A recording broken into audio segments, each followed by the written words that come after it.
নমস্কার বন্ধুগণ, আজ 29 অক্টোবর বুধবার। আজকে পশ্চিমবঙ্গের একাধিক জেলাতে কিন্তু প্রচণ্ড পরিমাণে ভারী বৃষ্টির সতর্কতা জারি করেছে আলিপুর আবহাওয়া দপ্তর।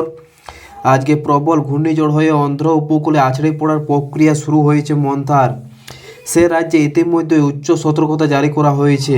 উত্তরবঙ্গে ঝড় হবে না, তবে প্রবল ঘূর্ণিঝড়ের প্রভাব পড়বে। কলকাতা সহ দক্ষিণবঙ্গে বজ্রবিদ্যুৎ সহ বৃষ্টি এবং সাথে ঝড় বৃষ্টির জন্য সতর্কতা জারি করা হয়েছে। কোনো কোনো জেলায় রয়েছে ভারী বৃষ্টির সতর্কতা। বুধবার থেকে উত্তরবঙ্গে ঝড় বৃষ্টির সম্ভাবনা রয়েছে, অর্থাৎ আজ থেকে। তো আজকে কোথায় কেমন বৃষ্টিপাত হবে এবং আগামী 2-3 দিন কোথায় কেমন সতর্কতা জারি করা হয়েছে তা সম্পূর্ণ জানাবে ভিডিওর মাধ্যমে। তো ভিডিওটা অবশ্যই স্কিপ না করে পুরোপুরি দেখবেন। আর আপনি যদি চ্যানেলে নতুন হয়ে থাকেন তো চ্যানেলটি সাবস্ক্রাইব করে দেবেন সর্বপ্রথম এরকম আবহাওয়া আপডেট পাওয়ার জন্য। বৃষ্টিপাত রয়েছে এবং ভারী বৃষ্টি হতে পারে উপকূলবর্তী জেলাগুলিতে। তার মধ্যে উত্তরবঙ্গের মোটামুটি সমস্ত জেলাতে হালকা থেকে মাঝারি বৃষ্টিপাত হতে পারে আজকে, এবং বজ্রবিদ্যুৎ সহ বৃষ্টি সাথে ঝোড়ো হওয়ার সম্ভাবনা রয়েছে মোটামুটি দক্ষিণবঙ্গের সমস্ত জেলাতে, এবং উত্তরবঙ্গের জলপাইগুড়ি, উত্তর দিনাজপুর, দক্ষিণ দিনাজপুর, মালদা জেলাতে কিন্তু বজ্রবিদ্যুৎ সহ বৃষ্টি সাথে ঝোড়ো হওয়ার সম্ভাবনা রয়েছে। এবং ভারী বৃষ্টি থাকছে ঝাড়গ্রাম, পশ্চিম মেদিনীপুর, পূর্ব মেদিনীপুর এবং দক্ষিণ 24 পরগনা জেলাতে। এবং আগামী 30 তারিখে দক্ষিণবঙ্গের সমস্ত জেলাতে কিন্তু হালকা থেকে মাঝারি বৃষ্টিপাত, আবার কোথাও কোথাও ভারী বৃষ্টি হতে পারে, যেখানে বলা হয়েছে 76 থেকে 100% বৃষ্টিপাত হতে পারে। তারপরে উত্তরবঙ্গের সমস্ত জেলাতে কিন্তু 51 থেকে 75% বৃষ্টিপাত হতে পারে। সাথে আমরা দেখতে পাচ্ছি পশ্চিমবঙ্গের সমস্ত জেলাতে কিন্তু 30 থেকে 40 কিলোমিটার গতিবেগে ঝোড়ো হওয়ার সাথে বজ্রবিদ্যুৎ সহ বৃষ্টি হতে পারে। এবং ভারী বৃষ্টি হতে পারে পুরুলিয়া, পশ্চিম বর্ধমান, বীরভূম, মুর্শিদাবাদ, মালদা, দক্ষিণ দিনাজপুর, উত্তর দিনাজপুর এবং দার্জিলিং, কালিম্পং, জলপাইগুড়ি জেলাতে।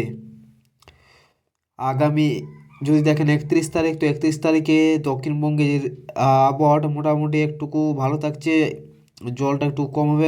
এবং উত্তরবঙ্গে ভারী বৃষ্টির সাথে বজ্রবিদ্যুৎ সহ বৃষ্টি হতে পারে, যেখানে বলা হয়েছে দার্জিলিংয়ে, কালিম্পং, জলপাইগুড়ি, আলিপুরদুয়ার, কোচবিহারে কমলা সতর্কতা আছে, যেখানে বলা হয়েছে 7 থেকে 20 সেন্টিমিটার বৃষ্টিপাত হতে পারে, সাথে 30 থেকে 40 কিলোমিটার গতিবেগে ঝোড়ো হওয়া। এবং উত্তর দিনাজপুর, দক্ষিণ দিনাজপুর, মালদা, মুর্শিদাবাদ, বীরভূম জেলাতে আমরা দেখতে পাচ্ছি 7 থেকে 11 সেন্টিমিটার বৃষ্টিপাতের সাথে বজ্রবিদ্যুৎ সহ বৃষ্টির সতর্কতা আছে। তারপরে এখানে পশ্চিম বর্ধমান, পূর্ব বর্ধমান, নদিয়া এইসব জেলাতে কিন্তু বজ্রবিদ্যুৎ সহ বৃষ্টির সাথে 30 থেকে 40 কিলোমিটার গতিবেগে ঝোড়ো হওয়ার সতর্কতা আছে। এবং আগামী 1 তারিখে আমরা দেখতে পাচ্ছি বৃষ্টিপাতের পরিমাণটা অনেকটাই কমে গেছে, যেখানে উত্তরবঙ্গে দেখা যাচ্ছে বৃষ্টিপাতের পরিমাণটা 51 থেকে 75% থাকছে, এবং দক্ষিণবঙ্গে 25 থেকে 50% মধ্যে থাকছে। এবং 1 তারিখে ভারী বৃষ্টি থাকছে আলিপুরদুয়ার, কোচবিহারে, এবং পুরো পশ্চিমবঙ্গে কিন্তু কোনো সতর্কতা নেই, কোনো বজ্রবিদ্যুৎ সহ বৃষ্টি বা ঝোড়ো হওয়ার কোনো সতর্কতা নেই আগামী 1 তারিখে। 2 তারিখে দেখতে পাচ্ছি সম্পূর্ণ পরিষ্কার আকাশ, হালকা হালকা বৃষ্টিপাত হতে পারে আগামী 2 তারিখে। বাকি ভারী বৃষ্টি বা ঝোড়ো হওয়ার বা বজ্রবিদ্যুৎ সহ বৃষ্টির কোনো সতর্কতা নেই। আগামী 3 তারিখ থেকে কিন্তু সম্পূর্ণ পরিষ্কার আকাশ, কোথাও কোথাও মেঘলা আকাশ থাকলেও কিন্তু বৃষ্টিপাতের কোথাও কোনো সতর্কতা নেই।